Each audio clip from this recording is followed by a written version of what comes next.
stage. The better he is!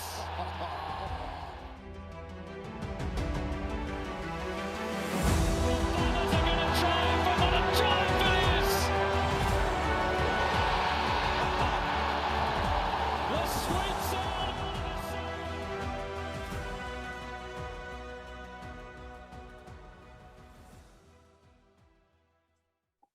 Hello everyone, welcome back to the Don Pod. I'm Sam, I'm here with Nathan. Hello Nathan. Hi Sam, how are you? I'm well, how are you? Did I just ask you that? Super buddy. Excellent. We're here again. Couple of Tuesday reviews makes for a very short week when it comes around to Thursday night preview to look at the Dogs game, Marvel Stadium, Sunday, 3:20, in what probably shapes up as another concerning contest for us, shall we say? We shall. How are you feeling? How's your week been? That week's been good. Been a lot of interesting stuff that I don't know if we can discuss now or discuss after the team announcements and all that sort of stuff, but a few things that I've found interesting during the week. Mm-hmm, mm-hmm. And how have you been personally? Are you well? No, actually I had a bit of a cold, but I survived. Okay, good. Had to do the test. But Yeah. no, give me a test. Negative. Excellent. Still haven't had it. Yeah, neither. I'm the same. I don't know what it's all about. I shared an MCG with 84,000 people and I still haven't got it. Famous last words. I'm I really don't like to asking go for near it people's. there. I don't like to go near people, as you know, Sam. So that's part of my safety procedures. That's why we do this. That's why we do this over Zoom. That's High right. tech. We live next door is the funny thing. Like we're neighbours. But no, I'm not going to his house.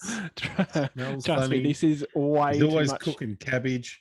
Way too much fiddling around to do this by Zoom if we didn't have to do this by Zoom. Trust me.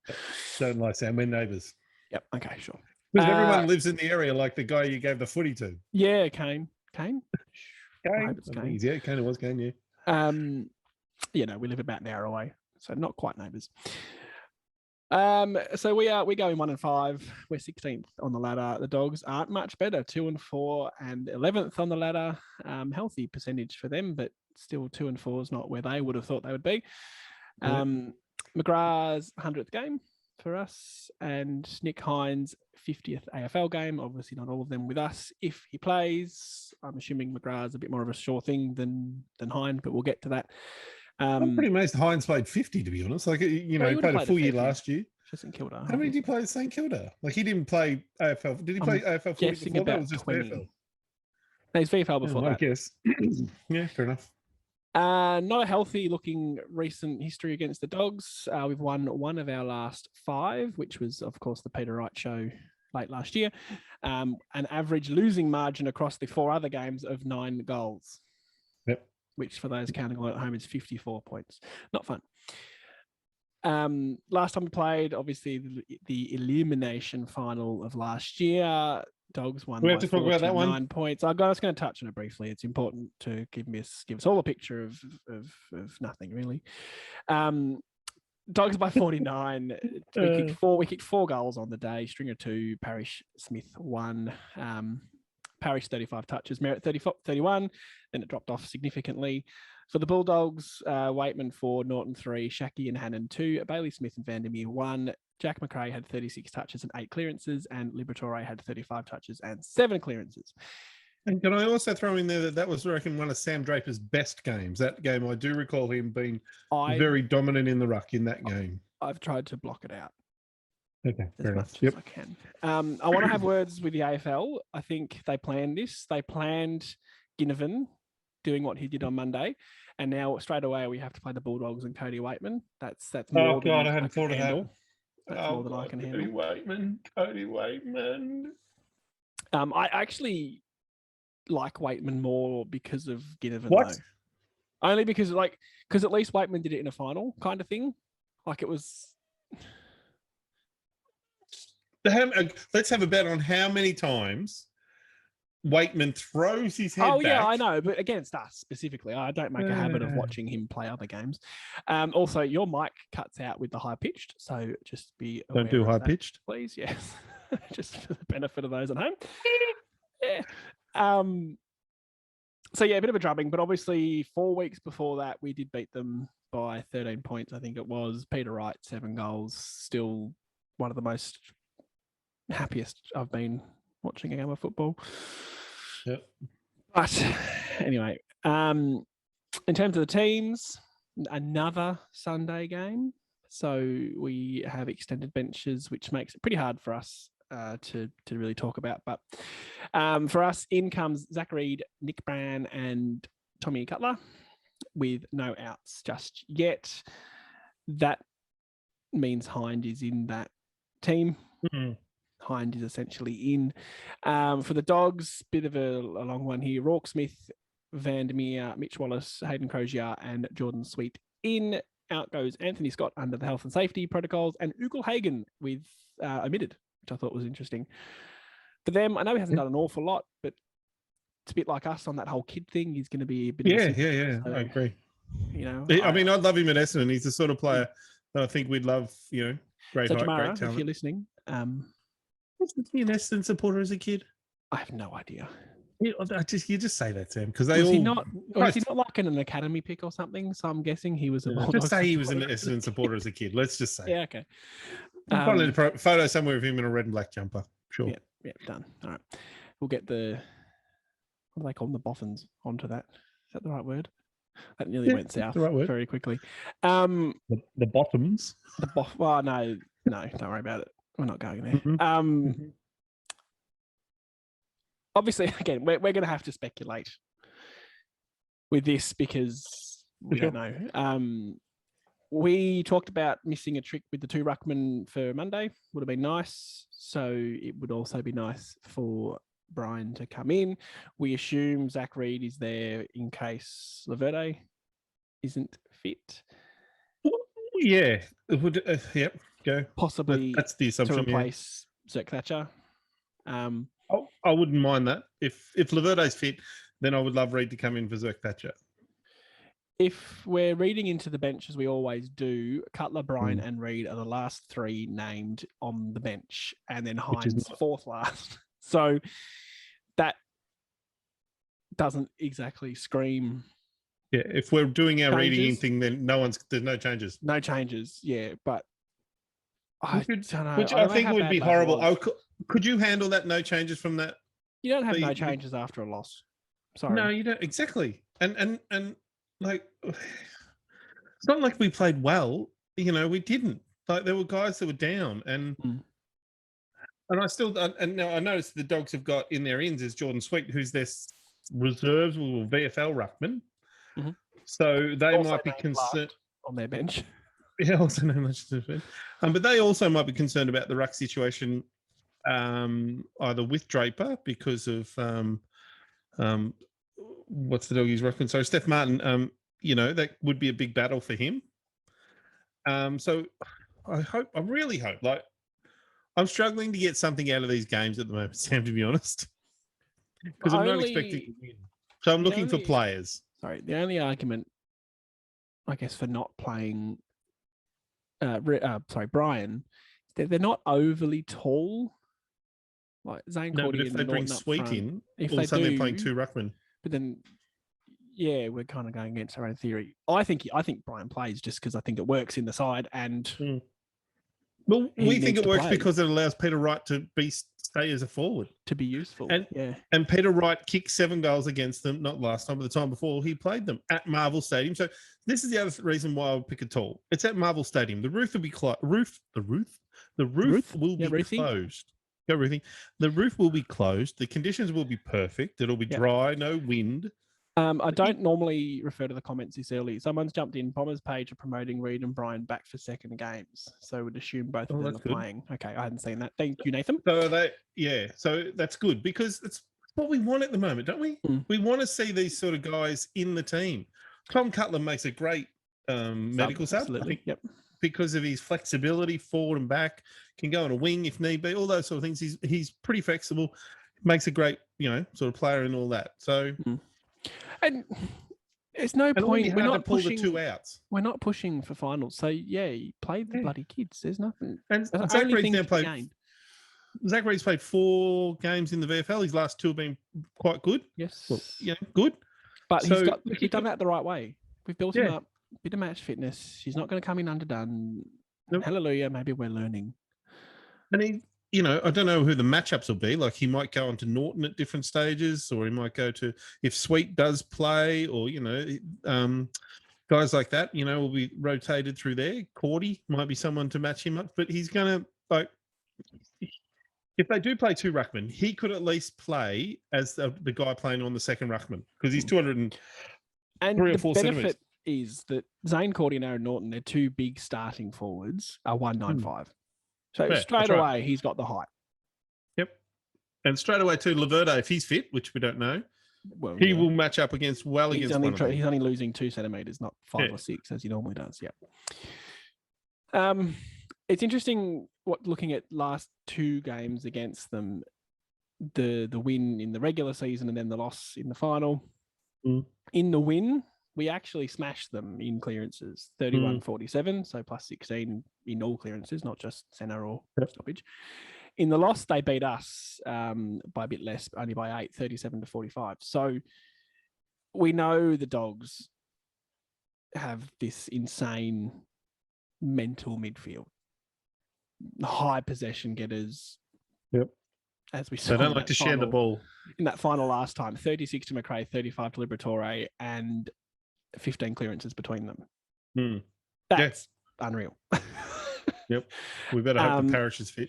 And that's not even Bont included in that, and Dunkley, who just for interest's sake also plays his 100th game for the Dogs. Obviously, it's a dumb thing to say win the ball in the middle and you'll win. We did it for probably half the game against Collingwood and really killed it in the third quarter against Collingwood, but didn't get it on the scoreboard. So yeah. There's a part of us that I think we could all agree as a club that if we were defending well, winning clearances and contested ball in the middle and kicking into our forward lot, but not scoring very well, or things were getting a bit pear-shaped there, I think we'd all go, well, that's okay, because that's when the season started, we all sort of went, well, geez, how are we going to kick goals? Because without Hooker had left on after 30-odd goals, Tip and Woody wasn't playing at this stage, and he'd kicked 30 or maybe high 30s. So we were sort of, how are we going to find 60 goals this year that we got last year? So that was always going to be a challenge. And, Baldwin's come in and not been overly successful. So I think we would be, I would be personally kind of happy if we were defending well and playing midfield, banging it in, it was just coming out. And you'd go, well, that's okay. For a little bit, for me, they're damned if they do, damned if they don't. Because if they bomb it into the forward line, they get criticised for bombing it in the forward line. Yep. And then there was a couple of times where Parrish and Shield, I definitely remember one of Parrish, where he's gone for the precise kick from a clearance and kicked it straight to a Collingwood player. And at that point, it was like third quarter, for us to kick 2 in a row. We kicked the goal to come back to the middle, and then we had the easy clearance, or the centre clearance. But he tried to kick to a target on top of 50, and we turned it over, and Collingwood scored. So I'd criticize. I'm okay with I it. think if you're going to go for a precise kick, go for a longer kick, not top of the 50. That's maybe not the play. But the other thing is too, what you're saying. Sorry, Peter Wright only needs to just get 20% more out of him. Just every single contest he got to last week or Monday, he just about had first hands too. He just didn't hold the mark. If he can just clunk a flipping football, then we would have won that game. Like, that's the difference. So, but I don't mind that situation that you're talking about. I don't have a problem with Parrish going for the kick and it doesn't come off. That's the sort of thing they've got to do more of to get better at. The bombing the ball in long is more of a second or third, plan. Like if there's no leads, nothing's going on, and you're under pressure, just kick it long, get it in there, and hopefully we might one day have small forwards that'll hold it in and do something brilliant. Yeah, but I agree. It's like the kick. I don't mind us going for the kicks in the back half where we try and kick it to the center to someone, and you stuff them up. Sometimes you will, and that's fine. That's part of learning. Yeah, I'm with you on that. I 100%. If they see a kick and think they can hit it, go for it. Right. Just make the decision and back yourself to do it. Because we get caught so often not taking the first option, and that grinds my gears. With the kicking inside 50, I think fine line. Right. I agree that if they're going to try and bite off a precise kick to hit a target, brilliant. But it's got to go inside 50. This kick didn't even go inside 50, and that's fair enough. kind of the issue for me there. But and on that too, they've got to then set up the ground behind them better, which we're not doing at all, because what's happening is when that kick misses, which it will, the teams are just up the other end without even traffic, and that's probably, I think, our biggest issue. Have you watched Mr. Herbertron's video today? Oh no, I haven't. No. I was been at work, Sam. In the office, so it's a bit hard to watch. I watched it at lunchtime because I was in the office too. I can't watch it. Yeah, well, Herbertron on YouTube, for anyone interested, just does a bit of a satirical video every week. And I forget why I even brought it up now. He showed a couple of highlights, of the Collingwood defenders taking marks. I didn't realise how many intercept marks Howe took. And then he showed like 4 highlights of our defenders dropping easy marks. That would have been crushing. Hurts my soul. Just do the basic shit right, and you will be in games a lot longer, and you'll be in a lot better football club. I think that's in a nutshell the most frustrating bit for me, is that a lot of this stuff is basic sort of stuff. You don't need to drop an uncontested mark, or you're shitting yourself. That's why you're dropping it. So I think this moves on to a bigger issue about, as you've said a few times, that the PR department at Essendon Football Club deserve an award, because they have been selling us something special. And I do love for a long time. We've got this 150th year anniversary season, which is turning out to be a little bit shit. And our 150th season celebration is against Carlton, who'll probably beat us because they're a better side. They're a better side, yep. And they're building it up. How much did you say the ticket was to the $350 the gala dinner? $300. And the other thing too, when you're good, I don't really think about it. I go, yeah, right, I'm going to go along to that. Same with the best and fairest. Yeah, I'll go along to that. When you're underperforming, seriously underperforming. Well, there's 2 things of interest. So I think we're achieving our 150th celebration, Sam. I don't think you're looking at it right, because we've won 1. Oh, I see where you're going with this, and we've lost 50. We've lost 5, and we've drawn 0. 0. Hey, where'd you pull that one from? Is that a Nathan original? No, of course not. Is anything. The other thing I wanted to bring up was during the week on my Twitter, I noticed Essendon was pumping the Essendon PR machine was pumping wall what are they called? Wall things for your computer. Oh, wallpapers. Wallpaper, thank you. God. Just late. Okay. Wallpapers from the Essendon the Anzac Day game. And I'm like, why would I want to have a picture? I'm sure it's a wonderful picture. I didn't look at them, to be honest. I'm sure they're wonderful pictures. Why would I want to have a picture reminding myself of a loss?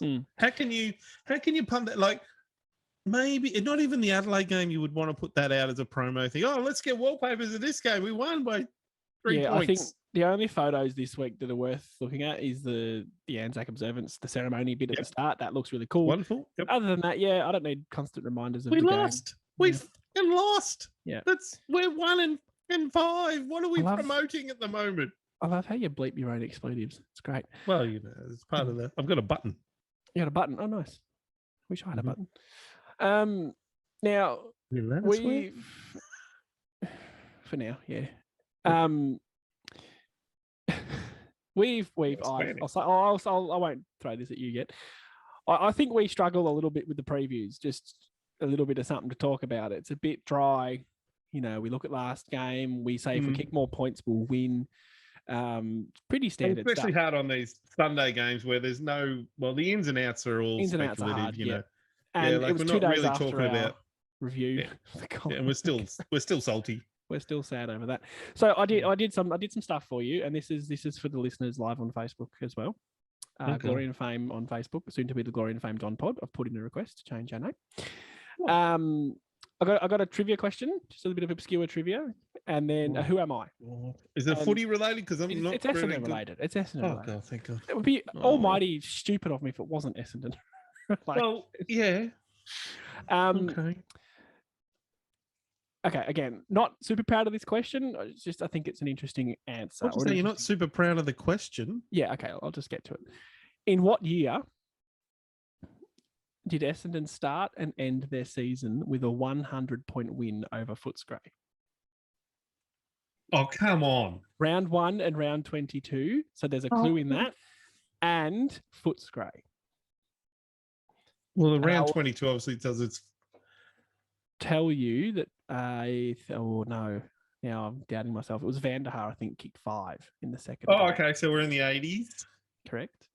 Anyone in the live comment, if you get it right, I'll I'll go in around our premiership time in the mid 80s. Okay. No. Give me a number. Give me a number, please. A year. I'll go 80, 84, 85. 85. It's in the middle. I can only then be 4 out. Alfie Sanchez has said 92. You're a bit off there. 82. Alfie hits nail on the head. It was 1982. We beat them by 109 points in round 1, and I'm sure in round 22 they were going, geez, it can't get any worse. They lost by 146. 146. That's. And then the week after, we lost an elimination final. Hilarious. Oh, so us. Oh God. But I thought that was cool. Starting the year, finishing the year against the Dogs, and it was both 100-point wins for us. That's pretty cool. Oh God, that's so us, isn't it? So us. Victory in the last round, then lose the next game. Lose the elimination final. I can't remember who it was against. I think maybe North for some reason. But anyway. Hilarious. Well done, Alfie. You did get it. I'm just going to assume 92 was a typo. And we'll give you the credit there. All right. Does Alfie get a prize there? No. Prizes? No, sorry, Alfie, you don't get a prize. We're not. Sorry, Alfie. If I'd organise this, Alfie, there'd be prizes. Tell you what, to the good people listening, go and subscribe to our YouTube channel. Get us to 1,000 subscribers so we can run a few cheeky ads, and then we can afford some prizes. Okay? Fair enough. Until then, I like that. No prize. The signed footy was pretty good, to be honest. Yep. Right.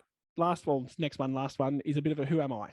And again, I'll give the chat just a bit of time. I can't give you too much time because it is a podcast and people are going to be listening to this not live. And going, what's this got to do with the footy club? Yeah, basically. So for 6 points, I don't know why I chose 6, I guess because goals 6. Yep, I planned that. I wore the number 42 in my first season and then the number 12 for the rest of my career. Grenfold? What? Grenfold?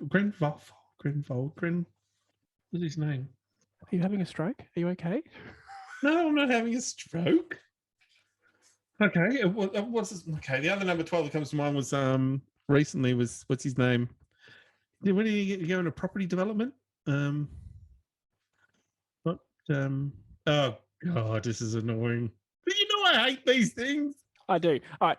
You had your one guess for this round, so that you're out. I'm just gonna give the chat 2 seconds, which no one's commenting. I know you don't like me. That's fine. No one else does either. Except Alfie. He's here every week. Must be doing Alfie will know right. it probably by now. All right. Well, no one's commented, so I'm going to move on. Okay. For 5 points, I played 162 games for the Essendon Football Club. I wish I did. It's third person, obviously. It's probably not helping you, is it? I probably should have put that. Is it first. a recent player? No, that's asking another did it. All right, Alfie has got it. Alfie's got it. Alfie! He spelled it wrong, but he's got it.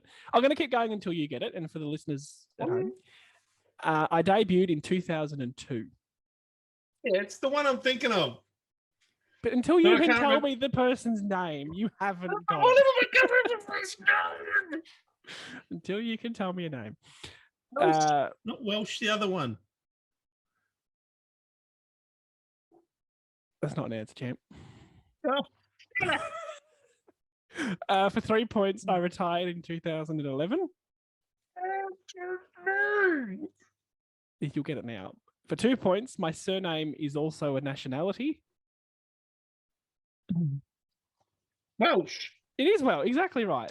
For 1 point, said. I am Andrew Welsh. I said Welsh. You didn't. You said it's not Welsh, it's the other bloke. So you didn't say Welsh at all. Oh, well, I get him mixed up with the other. There was another guy. Okay, I'll take it. The Well bloke. done, Alfie. Well done, Alfie. I think he got it on 6 points, to be honest, which is a bit scary. David Grenvold. I've never heard of this person. How What? could you, David? Google him. He's from the 80s. From the 80s, is that what you're about to say? Yes. Yeah, okay. Well, I was born in 93, so forgive me. Yeah, we have to always go back to that, don't we? We do, because I like reminding you that I'm young. I don't know any player that Well, ever do anything. Youngish. Because of always never cared. This isn't a good look on you. I just want to know what number he wore. Draft. No. But while How are you Nathan gonna does find that, Sorry. That's all. I won't do it. Okay, don't do that. Fine. Started easy. I think that was a pretty easy one. He played 162 games. That's not really, nothing to sneeze at. So next week we might get a bit harder. Didn't he have a massive injury towards the end of his career? Like some sort of, he's had a couple of years with one of those like hamstring tears or something like that. He only played 6 games in his last season, so possibly. But other than that, I mean, he didn't miss a full year of football and was pretty consistent. 15, 22, 22, 21, 20, 17, 17, 11, 11, 6. And so he's a really rich dude. I'm sure. Yeah, he went into property development. You were spot on. Yeah, but again, until you gave me a name, you did not get it right. I'm sorry to say. I can't argue with that theory. It's fair enough. It's one of my favourites. One of my favourite memories of the football is that Geelong game in like 2011. They were 14 and zip, and we had coming off 5 straight losses, and we beat them with that Melksham goal. Remember that one? Yep. Grenville was 29, so don't worry about it. Yeah, okay.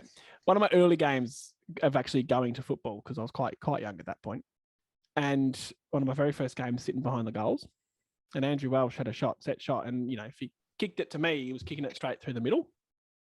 So pretty cool. Put my hands up like that, give him something to aim at, being the good bloke I am. Hit my hands. Really? Yep. Now, unfortunately, I dropped the mark because I wasn't quite expecting it to come straight. Special moment, ruined. I don't know if it falconed the poor bloke behind me, but anyway, there you go. I could have marked a football from Andrew Welsh, but I didn't. So here we are talking about it 11 years later. How good. Right. Do you have any trivia for me? No, God, no. I didn't come prepared. Yeah, I know. What's this prepared stuff? Make you look like an idiot. Yeah, thanks. If you're a fan of the trivia, let me know. We'll keep doing that. I think it adds a nice little something for the Thursday night. Any final thoughts from you, please? About the game? Yeah. About the actual game? About anything? Life advice for those at home? I don't mind. Oh, God. Okay, about the game then. Okay. No, I don't have any life advice. My life advice is don't go near people. They're not good. Look, I just want to see. I want to really see Nick Bryan and Zach Reid play. I really do. I will sit and watch them play, and I'm wondering if that's at least something that the Essendon PR people could actually sell, and we would buy, because that we're gonna. Really don't think we're gonna win. Like the Doggies have had their loss last week against Adelaide, and they will be up because if they lose against us, we'll be equal with them. Yeah. We would be 2 and 6, and they would be 2, and they'd be like, "Well, season's gone." 2 and 5. 2 and 5. Yeah, sorry. 7. And so they just can't. Whereas, where are we coming from? We're coming from we couldn't beat Collingwood, and we gave it a good run for 3/4 of the game. So I'm just trying to find. It's hard to find motivation at the moment to watch these games, Sam. As you said, so it's got to be about the players. It's not because exactly right. We can look at guys like Rusty Martin. If Nick Bryan comes in, if Zach Reid comes in, if Sam Draper can burst through 30 players and then actually kick a goal, that'll be great. Drop the ball properly. Another bag of unreal. 6 or 7 for Peter Wright wouldn't go amiss.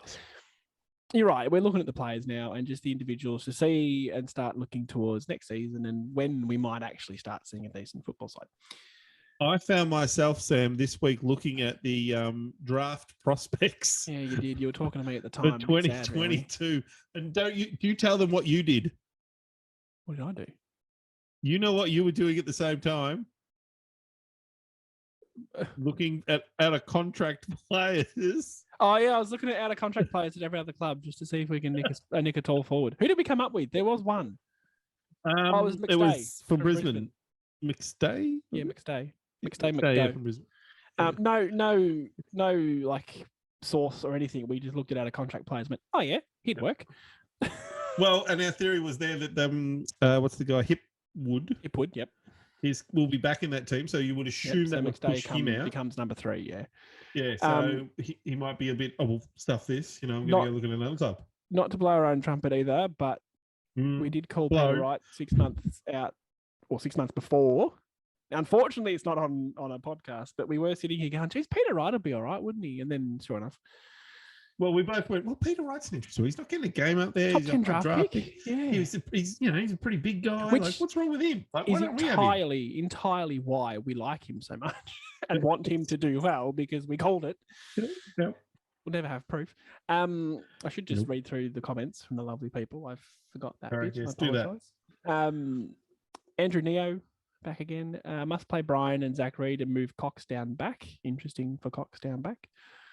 But yeah, I don't mind. I'd love to see Cox in a different field spot, because I don't love him in the on the wing at the moment. As I said, I don't know if it's working, and I think if he has to play every week, I agree with your statement there. But maybe it wouldn't hurt to see him as either a tall or tall forward or tall defender. Yeah. Andrew also says Jake Kelly will destroy Cody Waitman. Hope so. God, I hope so. Just pick someone who's not going to be in that side, like Zerk Thatcher. Just knock him out and then take the suspension. She'll be all right. Not that we advocate violence. No, well, maybe we should. Accidentally, bit of a Matthew Lloyd off the back of the square kind of scenario. Yep, I like it. Nathan again, who gave us a little info about Reed and Brian. Only 3 tackles inside 50 last week. Need more pressure in forward. All players like Caleb Daniel and Bailey Dale will run it out. We did have 17 marks inside 50. Damn, there's a stat. So that's a great statement. So are we expecting guys like Guelphy, Hobbs? Because Jake String's down there, but he doesn't. He tackles, but he's not. That's not his thing in the forward. He's there to be a ball and win the ball. So, but like Hobbs and Guelphy, Perkins, Waterman. Obviously, Peter Wright's not going to lay many tackles. Well, just on Peter Wright, that's an interesting point. Nathan continues. Wright ran, that's a tongue twister, thank you for that. Wright ran 15.7 kilometres last week and played 100% game time, wasting his energy and getting away from where he's dangerous. Yeah, 100%. Great point. And part of that too is because he had to go in the ruck too. I think that would have been part of it, the kilometres he would have knocked up. He would have been running down to contests, especially in that last quarter when Draper was off for a bit and Parrish was off, and that's when Grundy sort of got a bit of a hold of us, and so did Pendlebury. This is the whole reason why I think we just have to play a second ruckman all the time, so that until we find another key forward or a couple of key forwards, when Wright goes into the ruck, we just lose all our function in our forward line. And I have to say, even before that, Wright wasn't doing an awful lot when he wasn't in the ruck, but he was getting his hands to most of it, as I said earlier. But but I don't believe in that sort of. I don't believe. Sometimes you'll send a tall forward into the ruck to give him a feel of the ball when they're not seeing much of it. We used to do that with Danaher. Which is fine. But we needed him down forward. Yep. And then that's it for the comments this week, I think. Richard says Collingwood throw Pendles in the middle and change the game. We need to throw Heps in the middle now, and then he was one of our best and just as effective as Pendles. Just a thought for our coaches. I don't think Heps has ever really reached the heights of Pendlebury as a midfielder, and Heppel looks slow and decrepit at halfback. So not if you're sure throwing I'm anyone, a fan of that. It's McGrath for pace. McGrath or Perkins or someone else. Or Perkins or Hobbs. It's not. No offense, but Heppel's past that stage of coming in and influencing a game like that. Well past. We googled him during the week, didn't we? And I was amazed he's not even 30. 28. Yeah. But for the development of our team, like the problem with the Pendlebury thing is, yes, they got the win, but to Collingwood develop as a team, like do their young kids learn. Like, you can't rely on Pendlebury forever. And, like, what I don't want our club doing is relying on Dyson Heppel. Even, like, Pendles is a class above Dyson But what Heppel's a Collingwood should midfielder, have done right? is found a kid to go in there and say, "Look, here's your chance," and that I might think- have been DeGoey, or that might have been Crisp, or that might have been one of those, or even Nick Dacos or Josh Dacos. That would have been better for their club. You could argue, would it be better for the club to send them in, the younger kid, and lose, or to send in the Pendleburys and win? I don't know. I'm probably. I'm going to have to disagree with you for the third time this week, possibly. No, game's there to be won. They only really chucked Pendlebury in there when the game was there to be won. Other than that, they gave their kids a go. And Pendlebury's 33. I know, but I think the football game is there to be won, and Pendles he did it. So big tick, because he's All a right. quality player. The last thing I want, and Alfie, you can't just say you'll think we win and then you're not tipping us. I need a margin. I need a tip from you, please. Well, I'm allowed to say Western Bulldogs. It would be a first for you not to tip Essendon. You can do what you want. I just can't see us beating. The Dogs have got too much to play for. You if tipped we us win against this- Melbourne, can I remind you? Yeah, but that was round 2. I thought we would bounce back.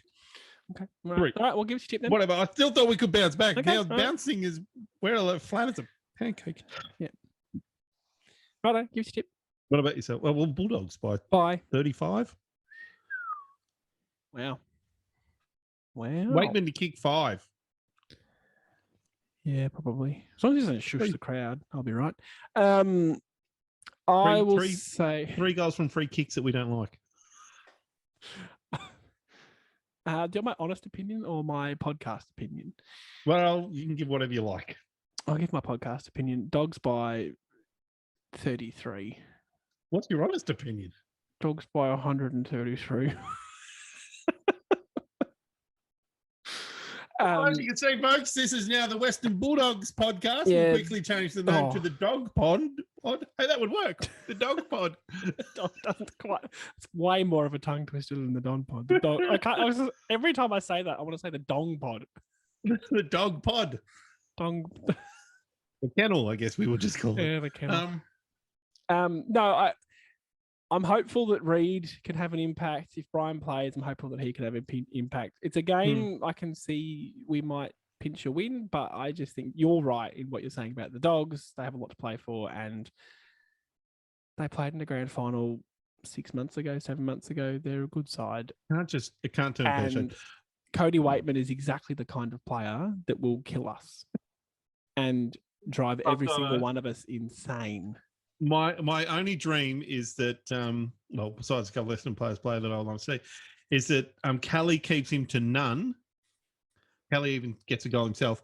And the goals come from just someone else. I don't care where they come from, as long as it's not him. Rusty Martin, get around him. I say it every week. Rusty Martin to get 25 touches and 6 goals. And 2 goals. There you go. Couple of tips from the people. Nathan says Bombers by 27. Draper and Brian will dominate against Steph Martin. If I think Brian we plays. stuck up pretty well against the Dogs. And Alfie's come through. Mate, Alfie, come on. His first comment, my tip, I think we'll win, but I'm not tipping us. Well, that's 8 minutes later, Don's by 8. If Laverde and Parish play, if not Dogs by 33. Hey, I said Dogs by there's 33. there's a lot of struggling Essendon supporters out there when they're doing their tips tomorrow. They're going to be like, Well, I don't want to. There's a lot of struggling Essendon supporters out there doing Who Am I's in their preview podcast.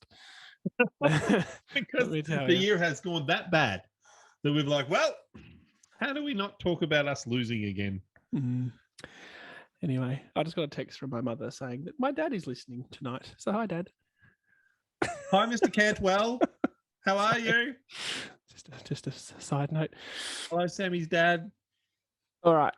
One more comment because it just come through then. Joe Wallace is a massive in for the Dogs, flying under the radar. That's probably a solid shout that I thought about before we hit record and forgot all about. Yeah. I mean, it's such a quality. Bailey Smith, Josh Dunkley, McRae, Liberatore, the midfield that we're going to go against. And we beat that midfield. Yeah, I know. But what was interesting in that game too, we were losing the first half, as I recall, from clearances, and we won the second half in clearances by a bit, and that's what turned the game. We have to play 2 ruckman. We have to have hopefully, check that. we don't know what sort of condition old Parrish is in after the ankle, but there's question marks over him playing. Really, Well, him and Lav are both concerns. Stringer reached his hamstring in the last quarter, so yeah, it could be like 5 changes. And last week there were the Thursday night team was quite different to the Monday team, wasn't it? There was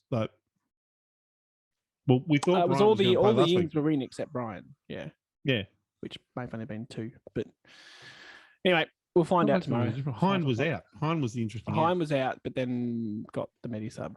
Yeah. Yeah. All right. On that bombshell, definitely not the Dogs by 133. Can't believe I went from that to we can actually win. That's quite the change. This is the roller coaster, isn't it? And then have some sort of. Right. Any final thoughts from you? No. Just go Bombers. Yeah, nice classic. Tune in for the dog pod immediately after this. Don't fuck it up, Essendon. Hey, what happened to your button? Thought you were beeping. Oh, you said I didn't have to have one. Yeah, true. I'm letting it rip. All right. Well, if there's nothing else, we'll leave it there. We will again be Monday night, 7:30 on the Facebook page for the live review, and the YouTube and all that follow shortly after. So we'll chat to you then. Go Dons. Go Bombers.